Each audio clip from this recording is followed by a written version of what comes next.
What's up YouTube? Welcome back to another episode of Minecraft with me, your boy Iggy. Today we are going to be working on the sugarcane farm. Since we got the structure finished last episode, what better way than to start working on some of the farms for the farm building. So a couple little thoughts before we dive right in. First off, the sugarcane farm, I've already kind of laid out the outline for it just to make things a little easier, seeing as how I am building it elevated off the ground. There is a reason for that. I will show you in just a sec. I'm going to be using a design by Miniature, which I will link below. I believe this one is a more compact version of a design originally by Tangotek. So you definitely check out his channel. He's on Hermitcraft, great stuff. Another thing, other than the sugarcane and bamboo farm that I plan to put here, is we've got the tower in the back, and I was thinking, what better use for this than a giant mob farm? You know, the type with the dispensers in the middle of each platform that flushes the mobs out. I'm hoping we have enough room up at the top for the redstone repeater line. I think we should, but yeah, this is perfect because it's central to the base. I've already got, like, spent the, stone to build the tower. We can integrate the front with the, the design or the aesthetic of the rest of the room here. I think it'll be really cool. Ooh, it's time to sleep. Another cool thing is, because I decided that, this is going to be a mob farm, I went ahead and did some preemptive, looking around for caves and whatnot, and I use a little trick that I'm going to share with you today, or, well, right now, as to how to find caves without, having to just randomly dig for them. And what you basically do is you dig a little hole in the ground and you place a composter in it. Get yourself some sand. In front of the composter, you're going to want to have 2 blocks. Any blocks will do. And then you kind of just get inside your composter, place the sand on the top block, and boom, you are pushed below the surface where you can see, there's some caves over there. I think a lot of these are actually underwater. I was checking these out. Might have to do something about those over there because I can see some mobs. I don't know if you guys can see, so I'll zoom in. But there's definitely some mobs going on. But one thing, or well, 2 things that I noticed was we have an amethyst geode right there, which is actually surprisingly close to the nether wart farm underneath the base. You can see there's the tunnel for our villager trading hall right there where that goes in. There's the automatic, potato and carrot farm. So we could just literally continue this tunnel down, and there's a geode right there, and there's another geode right there. I did not dig either of them out. I figured, we could do that together. However, when I was caving, lighting all this stuff over here up, I stumbled across that geode, and I could not help it. So we're gonna go check that one out real quick right now. I had to have a gander. As you can see, it's already starting to spawn mobs, so that's a good sign. I guess we need to throw a couple more torches in there real quick, so we'll just do that before we hop down. Yeah, we'll just kind of torch spam, whatever. But yeah, so I dug a little tunnel. We'll have to figure out a better way to connect this up. I had just blocked it off there because I was... Alright. But yeah, no, I had just blocked it off because of I was testing the water flow to make sure that things could actually... It would work as a mob farm, like the dimensions were correct. My mouse and keyboard freaked out there for a second, but... So as we move our way down to the tunnel, it brings us all the way down to the geode here, and we got a couple more steps we can take. But yeah, this thing is probably ready to be harvested. By the time we finish the sugarcane farm, this should be good to harvest. This is probably the best geode I have seen in terms of the budding amethyst blocks. There is so many here. Hopefully we got a handful on those other 2 geodes that are, the other direction from, like, outside the, that are pretty much connected to the starter building. So with any luck, we can get some serious amethyst farming going on here, which will be kind of cool. Maybe we'll use it for the a big base or something later. But yeah, in the meantime, so we got those over there, and then back to the farm that we're working on here. Basically, it's 2 rows of 8 dirt with 2 blocks in between, and then 2 rows of 8 dirt on the other side. So it's mirrored. And what we're going to do is have sugarcane on this side, and there'll be 2 layers, so there'll be another 2 rows of dirt above these, and then same over here, but this side is going to be bamboo. So that way we can get bamboo and sugarcane, because this thing for a single player world produces crazy amounts compared to what I actually use. So I just figured why not. Down here, I made sure, so there's going to be water in this channel, and I made sure to put dripstone blocks along this. And the reason being is if we get the dripstone blocks and then get it started with a bit of pointed dripstone there, it will actually create a nice little dripstone farm down here for us. So yeah, I figured why not, 3 birds, 1 stone, for 3 farms, one build. So yeah, I'm gonna go ahead and work on getting some more of this in. When I got the first layer done, I'll show you what we got and give you a peek at the redstone, and then we'll get to the next level and clean it up. Alrighty, so we got the first bit just about in. Basically, you've got your rows of grass or dirt, and then you've got your water source blocks all the way along on the inside, all source blocks, and then with a top half slab on the top. You've got a stair at the end, also waterlogged. Each of the dirt rows on this side has an observer facing it with another observer facing down into that observer. Come along to this side, there's another of the same just on this side, the far side. So there, you skip one in the middle. And then basically just redstone dust up along above all of the pistons, which there's a 1 block gap, and then the pistons. It's going to be the same on this side, 1 block gap, piston, solid blocks above with the redstone. Your redstone in the back should look like this. So basically, you build up a little wall here to fill this in, and then redstone all along the top of the center, above the observer over here. That way this observer will set off all of these and do both this side and this side. That observer will get that side. That observer will get that side. And then we're going to go ahead and plant our sugarcane. And it'll just go like so. And then there will be a water column in the middle here. We'll put the sugarcane down. And then above, there's going to be another level, but there will be an iron fence that goes along in the center that has the water on the top. And that's what's actually going to let the water flow and bring all of the sugarcane or bamboo on that side to a central point. In the middle over there, I really didn't technically need to waterlog the middle because bamboo doesn't need to be next to water to grow. However, I did it because of the dripstone down below.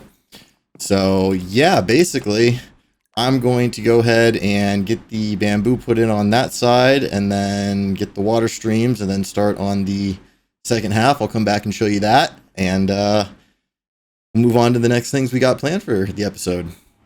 All right, so we are back and the structure is complete. Well, just about complete. So basically what we've got, see if I've got enough scaffolding. So we've got the lower level here that we walked through, and then you basically just repeat it again on the top, with the redstone going over the very top of the build. You want to make sure you light up the in-between areas there, and then you just pretty much frame it in. You put blocks, one on the end, skip where the iron bars are, go across, skip where the iron bars are, and another one there. And then the way that we finish this off is with some glass, and I just waited to put the glass up till we had walked through and seen how it works. We've got our collection system right there. So basically the water you place at the end and it'll flow all the way down into the hopper. Under the hopper here, I've got the collection system. So it goes down, straight down right there, and then into one that's pointed to the right there. And that way you can create a hopper line And the way hoppers work, if you aren't familiar, is they will always prioritize going down first. So basically that hopper right there will collect, and it will always go down to the bottom chest, and then that one, and then that one, and that one, and then it will start moving over, in which case it'll start going down again. So as I get more iron, probably once we have a iron farm going, that should be a project we do pretty soon, we can continue the hopper line and just have pretty much sugarcane going the whole way. You will notice that this is all sugarcane in here because the bamboo apparently does not work the same as the sugarcane, where the center water streams will not knock it out of the way and just uproot it, even if you've bone mealed it once and grown it to the first height. So all sugarcane in this one, that's fine. We got our dripstone going down here. I don't know how long this takes to actually start forming dripstone. I'm gonna have to look into that. I don't know if we need a special block at the bottom, but if we do, I mean, I've got a little bit more dripstone left, and I figured once we get some more of the stalactites with the T, because they're coming from the top with the T, we can start getting those along all the bottom bits here, and then we can have a nice little farm going for the stalactites and the stalagmites. So yeah, all in all, I'm pretty happy with it. I'm going to get the glass front thrown on the front of this, and then maybe we will go and check out those amethysts that we got over there and dig them out, kind of start a little farm, maybe connect it up to the starter house. So be right back with you after I get this thing encased so the sugarcane doesn't just fly out the front constantly. All right, so we're down here in the tunnel by the netherwort farm and the villager crop farms. I was just getting the coordinates here for where this tunnel sits. So we're at 57 on the y-axis and 186 on the, what is that, x-axis, I believe. So we're gonna run back over here across my little bridge up the hill. Check out the glorious new building there. And I actually over here have a little tunnel down to those amethysts, where those are at, those geodes. So, ooh, we're a little bit low. Okay, so we're at 52, 176. So we're off to the right a little bit more than I would like. But that's not an issue because we can just kind of continue the tunnel straight down that way. We've got the one right here. And then we've got another one down this way. Go have a look. So yeah, this one generated kind of wonky. It's not that big, but as you can see, they're all budding, and there's tons of calcite here that I would very much like. So I'm going to get started on connecting up a tunnel from back at the base back there in the basement to over here, so we can just run down the hallway and come and farm up some geos without having to, you know, go up and down the little ladder every time. And actually it'll be kind of neat because I had planned on, you know, building stuff possibly off of those hallways anyways. Or I may just clear out the geodes here for right now so they can actually start budding while we're working on the tunnel. I think that would be a better idea. So I'm going to get started fortuning all this because I figured we would use the shards that we get for inside of the mob farm. So the plan is, what I want to do is I've got a bunch of glass smelting up right now. Inside of here, we're going to use the tower, and in between episodes, I'll work on gathering the resources, and then we are actually going to dig this right here all the way down to like bedrock-ish so we can get more spawning platforms in this thing and just have a massive mob farm that goes all the way down and then just funnels them into some campfires down at the very bottom, and then we'll have, you know, all of our chests, and then we'll either have a water elevator right here probably to get up and down. But I figured this whole where I've outlined with the spruce logs here would be probably a trim at the bottom and then tinted glass all the way up so we can actually see inside this farm when it's working. I think that'll be really cool. Now that we actually got all of these nearby amethysts, I'll have to figure out some way to connect this one. Hopefully it does not interfere with the mob farm, otherwise we'll just, I guess, maybe light up and skip that floor and then have some sort of way in. I'm gonna have to kind of think about that a little bit, how I want to set up the entrance to get to that amethyst, and then like I said, these ones over here, since they're kind of underneath these farms, we'll probably just, well, you know, we could put a little building there. I'm going to have to think about it. In the meantime, I'm going to get to digging and get all the resources out of those so they can start budding, you know, fortune up all the shards, probably in that one too. So that way all of them are growing in between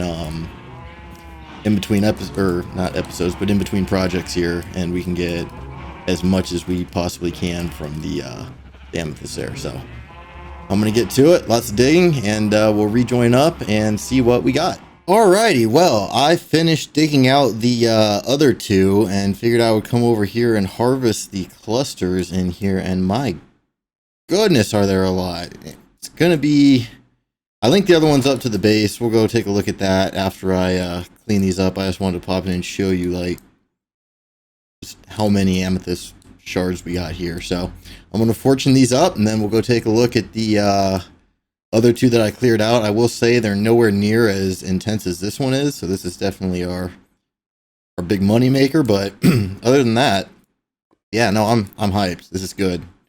This is real good. Alrighty, so I've been fortuning out the room. Didn't quite get all of them, got most of them though, and we ended up with a full single chest that made my inventory, and I got the ender chest out just so I could try to help carry some of these back. I mean, I'm probably not going to be able to do it in one shot. Yeah, no.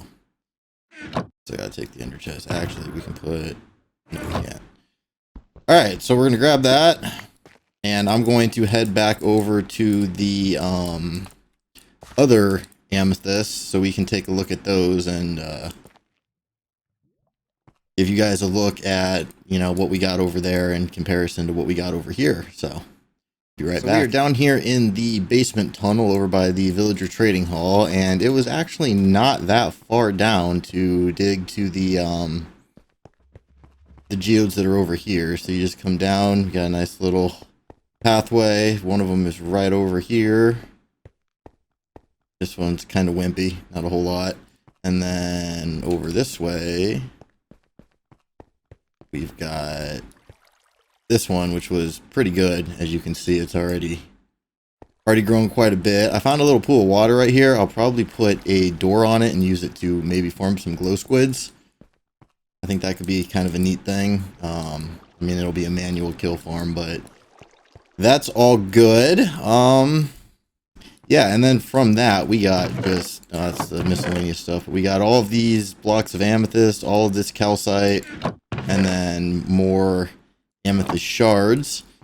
So I'm going to go ahead and transport all of this back, except for the shard chest. We'll leave that, but all of this and all of this has got to get moved back to the base. So I'm going to hop on that real quick and meet you back up once I'm done. Alrighty, so we're back over here at the base, and here's basically what we've got so far from geodes. Almost a full double chest of the calcite, decent amount of the smooth basalt. I didn't start collecting that until later on.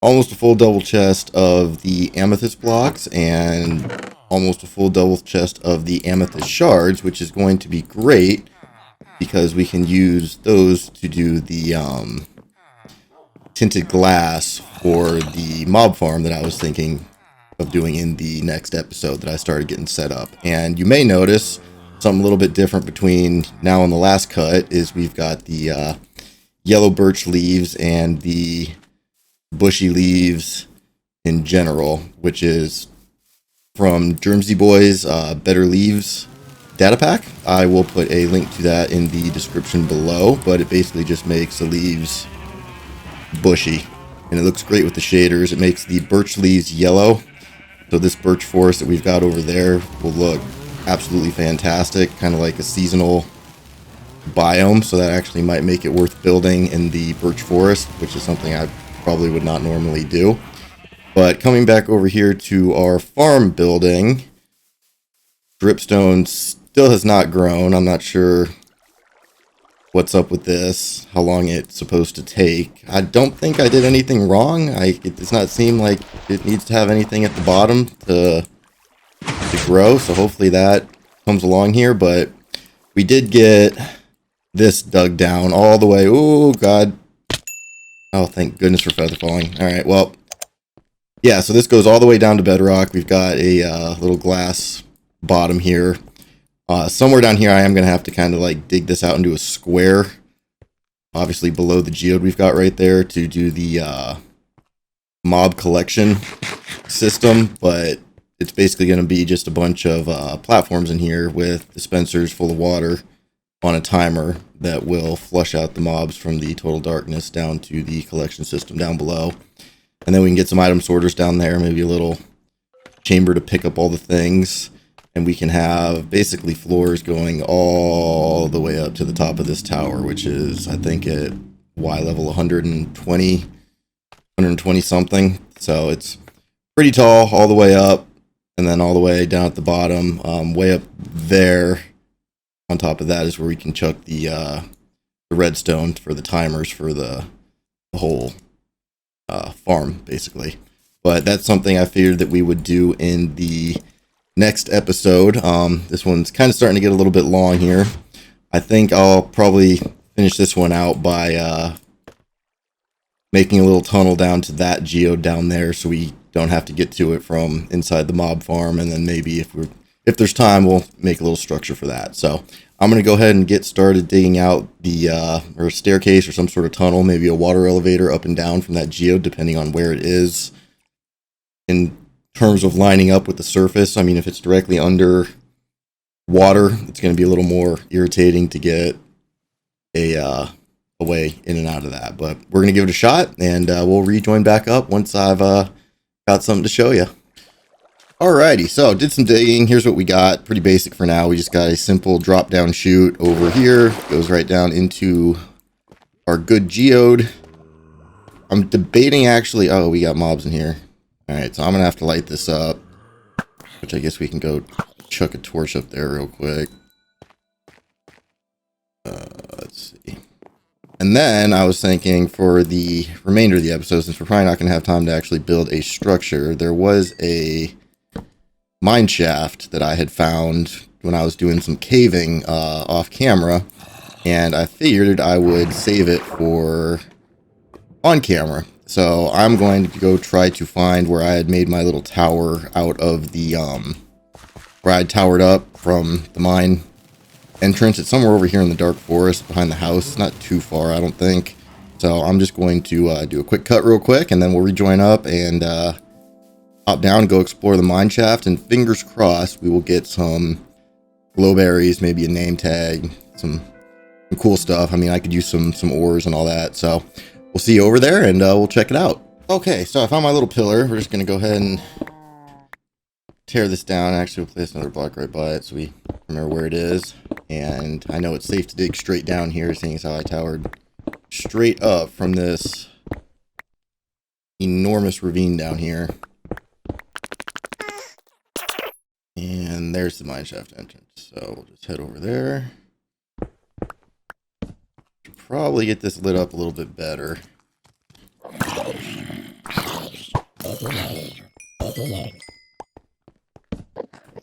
And chuck some torches down here.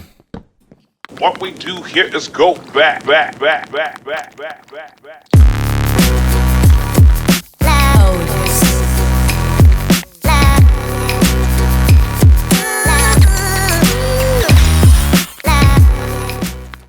Ooh, so we got a large ravine. All right, so mine shaft. I briefly walked a little ways into it. Discovered a spawner right here. Don't think I checked the loot. Yeah, I did not check the loot. So, I guess we'll just work our way through this. See if we find anything of interest.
Ooh, alrighty.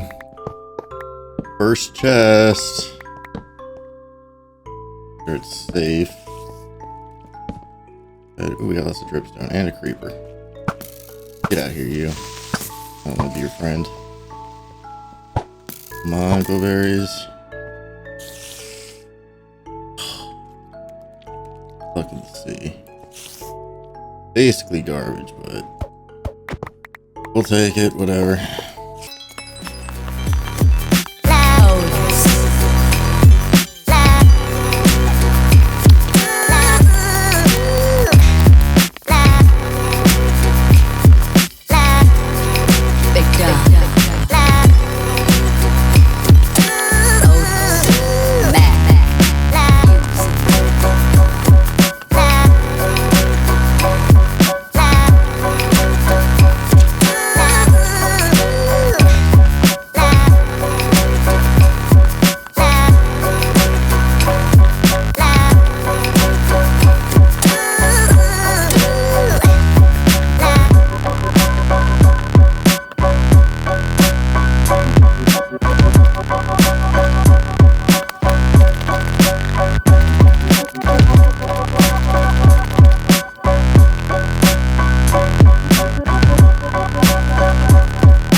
Okay, chest number 2. Hopefully it has what we are looking for. It does not. Name tag though, that's not bad. Get rid of that. I guess we'll go down next and keep on looking. Alright, let's see what we got in this one. Ooh, a diamond. And a lot of torches. I'll take those. Sweeping Edge 3, that's a good book. Awesome, okay, well. Keep that, look at the sea, yeah, whatever. Go dripstone.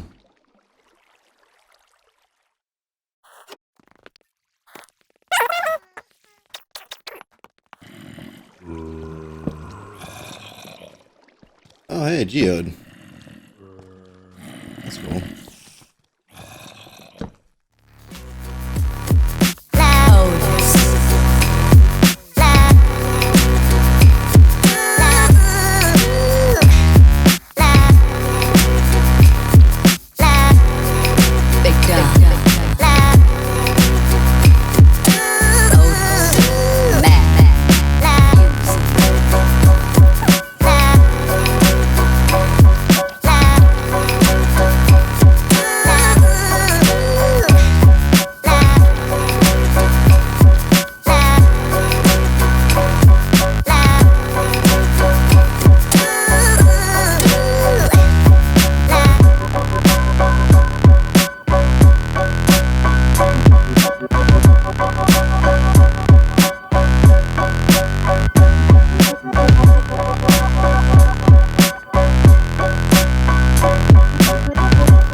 Alrighty, so we're back at the base. The mine shaft was a total bust. I mean, we got a name tag, a diamond, and an enchanted book. That was about all we could find of any value. But that's okay. There'll be more mine shafts in the future, I'm sure. So not a complete L. I figured I would just wrap things up for today by coming over here and seeing if actually putting like the dripstone blocks below the dripstone has any impact on its farmability. So we'll see if we kind of line up down here with more of the dripstone blocks, if we can actually maybe start farming this stuff up. That would be super nice, but it seems like it just takes a long time to generate. I mean, I was watching Cub Fan's Hermitcraft video, and he had his giant dripstone farm, and it seemed to be working great, so I don't know what's wrong with mine. But at the same time, I was watching one of Waddle's videos, and it seemed like he was also having problems with the dripstone taking a long time to grow. I mean, they're dripping here, so they should be, like, dripping down. I guess we can try placing a couple on the bottom to catch the ones from the top and see if that makes any difference, but I'll keep an eye on it. We'll keep you guys posted. We'll check back in, next episode and see if anything's happened. In between episodes, I'll probably go and dig out that geode that we found in the mine shaft just for the calcite and the amethyst blocks. It probably won't be one that I'll go back to farm unless it's like got tons of the budding amethyst blocks, but I mean, we've got a great deal in there, and then we've got our other two over here, so we should be good there. Next episode, we're going to get this mob farm in so we can actually start, getting some bones for bone meal, because that's always helpful, since I have yet to find a skeleton spawner that we can use to farm that. And it'll also just be nice to get, various mob drops that we can use for various projects. The spider eyes and string will prevent me from having to go all the way over to the farm. The rotten flesh is just extra that we can trade, and yeah, it's mainly the bones and the gunpowder that I'm after, so at some point we may even convert this just to be a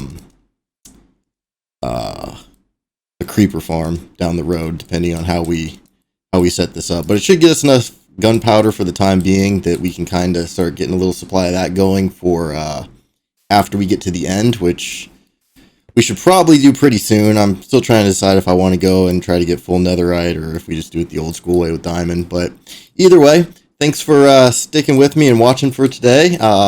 Always a pleasure to have you join me.